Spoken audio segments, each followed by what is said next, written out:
咁呢個第19題嘅 C2啦，咁我哋頭先咧就想去揾翻內接圓啊、外接圓嘅半徑嗰啲嘢嘅。咁啊，如果我哋處理內接圓嘅半徑嘅時候，咁我哋頭先咧就用咗呢一個方法啦，就考慮翻咧喺直角三角形裡面，咁啊再加一啲嘅切線嘅特性啦，咁樣就去計到嗰個嘅內切圓嘅半徑嘅。咁我有冇其他方法咧？都有嘅。咁我哋咧第二個方法可以咁樣諗啦，就係咧。其實呢度有一 pair 嘅相似三角形，咁就係呢一個嘅 CIP 同埋呢一個嘅 CMA。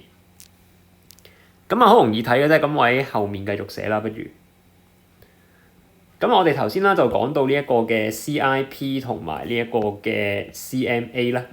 咁啊，點解相似咧？好簡單嘅啫，因為第一樣嘢有一個嘅同等角啦，有一個嘅 common angle 公共角啦。咁第二個嘅就有隻90度對90度啦。咁所以你就可以寫翻咧，就係呢個嘅 triangle CPI 咧，係會相似 triangle CMA 嘅。咁有呢樣嘢就都幾易做嘅咯喎，因為咧跟住你就可以用翻一啲嘅長度比咧，就去揾翻內接圓嘅半徑啦。咁內接圓嘅半徑其實就係 PI 嚟嘅，咁所以我哋會要用翻 PI 除翻 MA， 即係25K。咁啊揾另外一 pair 嘅咯喎。咁啊除咗PI，咁我哋有嘅係乜嘢咧？就係我哋咧。CI 咁我哋當未有啦，咁頭先因為我哋係揾咗嗰個嘅長度先有嘅啫。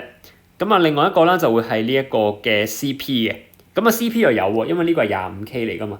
咁所以隔離 CP 呢個咧就會係40K。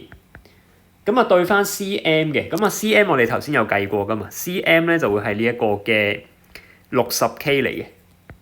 咁所以如果你用相似三角形去處理佢嘅話咧，你就會計到 PI 咧就會係25乘40除60㗎啦，咁咧你就會計到都係呢個嘅50除3K嘅。咁呢個就係第二個方法去揾翻內接圓嘅半徑嘅做法啦。